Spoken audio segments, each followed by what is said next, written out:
Hey, welcome back to Jazz Time. JazzTime.com is an online store that buys, sells, and trades authentic luxury watches.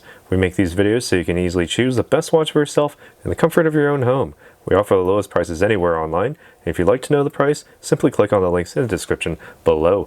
We greatly appreciate it if you purchase your next watch from us at JazzTime.com. Today we'll be talking about the Big Bang Unico King Gold from Hublot. Now this one is quite an interesting watch because all the other Hublots that I've seen at least handled, are incredibly light in their construction because they're ceramic or titanium. But this one, it does have titanium in it, in the screws and the buckle, but all the rest of it, King Gold, what they call King Gold. That's essentially a red gold, mostly platinum actually, right, with some gold to give it that nice flare, that really warm tone of that yellow on there. All right, so we'll be going over the case, the dial, bezel, the crown functions, as well as the chronograph features and the movement, and I'll be going over the strap as well and the wearing experience, and I'll be giving you my thoughts on all these throughout the video. Now starting off with the case, we have a diameter of 45 millimeters, with the round portion here, the 10 o'clock to 4 or 2 to 8, same distance. All right, we have a thickness of what I measured, 15 millimeters in thickness. It's a chunker, it's a big boy. And lug to lug span, 58 millimeters. It's, again, a big boy, a chunker. You'll get to see it on my wrist, a 7-inch wrist, 18 centimeters in circumference. Closer to the end of the video, I'll show you that in a moment. But first, we'll talk about this case further. We also have a nice satin brush finishing across the front. On these bevels here, we have a nice high polish, which gives this watch a very nice sort of highlighted look, a very nice outline to it as you glance at it, edge on, or face on rather, or edge on, either is fine. We have these H-shaped titanium screws in there to keep the case nice and tight with that ceramic sort of body in black, all right? So this is the more standard thing, the thing that I'm used to seeing, this ceramic casing with this rubber gasket and the matching King Gold bezel circular on the front, a perfect circle, not just circular on the front, with also matching vertical brushing on the front as well. Nice high polish on that bevel also to mirror that appearance, to mirror the appearance of that of the case as well. So we have that good sense of unity there. Okay, now taking a look closer at this dial, we have the chronograph hand lightly grazing the very edge there, also with red counters and Arabic numerals in white. All right, and take a look at the rest of this assembly here. We have a skeletonized dial, not too new for anyone who's familiar with Hublot, but you know, if you're new to Hublot, well then this is probably new to you. We have alternating Arabic and index numerals for the hours. So the Arabic numerals being the even numbers starting with 12 and the index markers being, well, the odd numbers. That's to help give the entire dial a little bit more breathing room so you can actually fully appreciate all these skeletonized features. Granted, all the mechanism that is behind these actual hours is actually the date, which is shown kind of strangely at the 3 o'clock position in white, a white background with a sort of mid-tone gray font for the date, as you can see. Now onto the functions of this watch. Well, actually no. First, we also have the small seconds at the 9 o'clock position and a 30 or actually up to 60-minute chronograph dial at the 3 o'clock. Both of those outlined in matching red gold. Nice sun brush finishing on there to give it that sort of brushed sunray finishing rather, to give it that nice sort of radial look depending on the angle of light. You also have these sort of like baton style or pencil style hour and minute hands, slightly skeletonized at the center. It doesn't really matter all that much because you do get that plenty of superluminova on those hands as well. All right, now taking a look at the chronograph here, we have what is known as a flyback chronograph. Now, what does that mean? That means you can start and you can stop it as you typically can. And Normally, you can also press the reset button on the bottom to reset both the center mounted chronograph hand as well as that 60-minute timer. But what you can do is you can have it run, measure your interval, and then as the interval comes to an end, you can begin the next interval immediately by pressing the bottom button without pressing the top one as it's still running.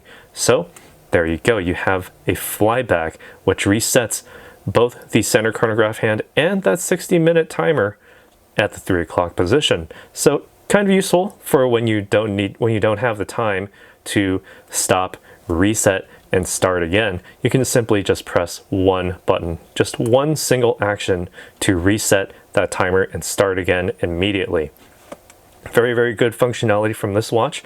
All right, and we also have the functionality from the crown here. Now this is a little bit different from what I'm used to as well. Also, this crown is actually a screw out crown, so that's good to give it that extra bit of water resistance. All right, so at the first position, this allows you to wind the watch from a dead stop to full capacity. It takes about 20 to 30 full winds, right, and nice and easy. Once you start feeling the damping and the resistance starting to ramp up, just simply, you've reached the full power reserve. Pull the crown out to the next position. Actually, let me move the minute hand out of the way first. Pull it out to the second position and rotate it counterclockwise to advance the date forward by 1. Now it's about a quarter turn to advance the date, so nice and easy. And once you get used to where that date is, or once you at least know where it is, it's much easier to tell. Now you can see that entire date wheel actually rotating around the movement behind the hour numerals, the hour indices and numerals. All right, and once you get to the 30th of a month, just move it to the 31st so that when the hour hand rolls around, it can actually push it over to the 1st of the next month. Nice and easy. Okay, pull the crown out to the final position. Note that it actually stops at small seconds as well as that center mounted chronograph hand. Very good use there, so that you can then adjust the minute hand and place it exactly wherever it needs to go. Press the crown back in and screw it tightly back against the case to ensure the water resistance down to 100 meters or 10 bar, or in other words, 330 feet below sea level. I wouldn't take this beyond your swimming pool, and certainly, surface swimmable, definitely don't go deep diving with this, however. Now, what makes all of this possible? It's the in-house made movement, the Hublot's HUB1242 or the 1242 Unico. That's basically, it allows for the chronograph functions as I demonstrated. It has the microblasted anthracite ruthenium plated main plate with bridges. As you can see on the inside, on the back, this nice exhibition case back has a tungsten rotor with microblasted anthracite and ruthenium treated finishes as well. Has 38 joules, 330 total components, has a total approximate power reserve of up to 72 hours. So that's literally 3 entire days of chronograph working just for you. It also beats at a frequency of 28,800 vibrations per hour or 4 hertz. So it matches that of, basically all modern wristwatches, including Rolex and even the higher end Audemars Piguet watches as well. So you certainly have that accuracy when you need it. Now, also taking a look at the front of this, the dial here, the skeletonized dial. I actually noticed this when I was pressing on the chronograph button, but you can actually see those wheels and clutches actually engaging and disengaging when you press the top button.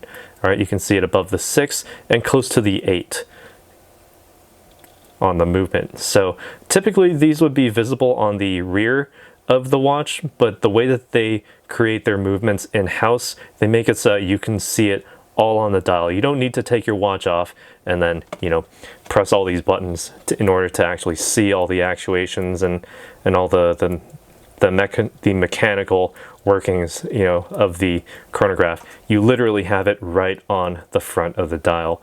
Nice and easy, and very good for, tech nerds like myself. All right, so taking a look at the framing here, we have a nice black rubber strap. Nothing too different from Hublot. All right, you have the pin buckle with the double pin system here for extra stability and strength.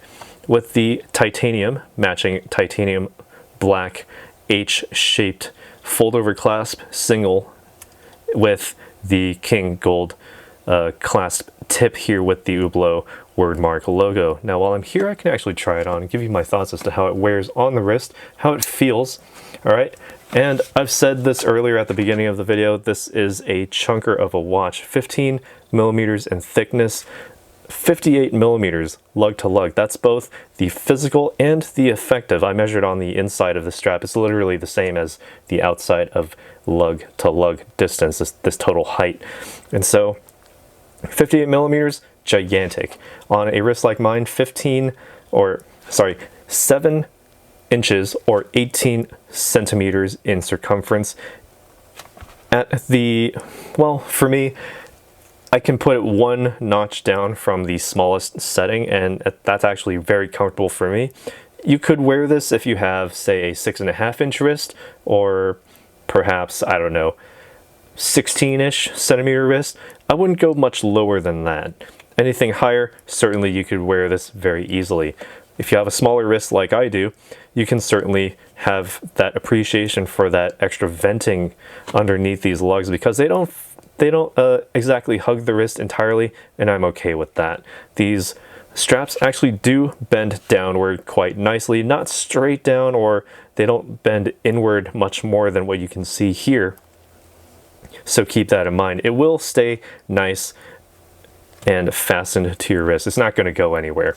All right, but keeping that in mind, it is incredibly heavy, being all King Gold with a tiny bit of ceramic and titanium, but all this gold construction makes it a very heavy Hublot watch in general compared to all the other Hublots I've felt on my wrist. This one is made to be felt, it's made to be seen, made to be noticed. And certainly it does, because you're not going to wear this under a suit cuff. No way. This is going to fit maybe under a jacket sleeve, but certainly if you put a leather strap on this, it would be a prominent feature at your local dinner party, your meeting, whatever, or what have you. All right, so there's also a little feature I also forgot to go over for the bracelet or strap here. You also have Hublot's signature sort of seatbelt style fastening mechanism to change out the straps. So you can just simply press this top button and it unfastens. And when you want to change it, you can swap it or just put it back. Clicks in nice and easy like a seatbelt, as is sort of their influence with the automotive sort of motif here going on with their watches. So very, very good construction overall. I actually quite enjoy this watch. The only thing is that it's extremely big for me, but if you've got a bigger wrist than I do, then you know you won't have any issue with it. All right, so that's all I've got for you. Let us know what you think down in the comments below. Be sure to like this video if you learned anything about it. Also, I believe the Hublot logo is actually part of that crystal, that sort of glare-proof sapphire crystal, so quite interesting there. And I think that's printed on the inside, so very nice little addition there. Nice little touch from Hublot. Anyway, be sure to like the video if you haven't already, and subscribe and hit that bell notification so you can be notified when we go live with another video like this one. And as always, if you'd like to purchase this watch or any other watch, visit our website, jazztime.com. Links in the description below, and we'll see you in the next one. Take care. If you want to find out more about the watch you just saw in the video, you can just click below on Show More to see the full description. Then you can check the link next to Model as seen in video, click on it, and you will get to the proper page where you can see all the details. If you're watching on a mobile phone, you have to click on the arrow down on the right hand side below the video to see the full description. If you like this video, please give us a thumbs up. If you would like to share this video with your friends, you can use the share button below and share it on any platform you like. If you have questions, constructive feedback, want to tell us about some mistakes or misspeaks, just write a comment below. If you want to see more videos like this, you should subscribe to our channel and visit our channel page where you can find all the videos. And if you're interested in a specific watch brand, you can check out our playlists. If you want to check the price for a watch or want to buy one, remember at jazztime.com you always get a steep discount, so you should check the prices with us. If you want to know the price for a specific watch, just go to Google, type in Jazz Time, plus the brand, model, and the details you're interested in, and Google will find the right page for you. Thank you for watching.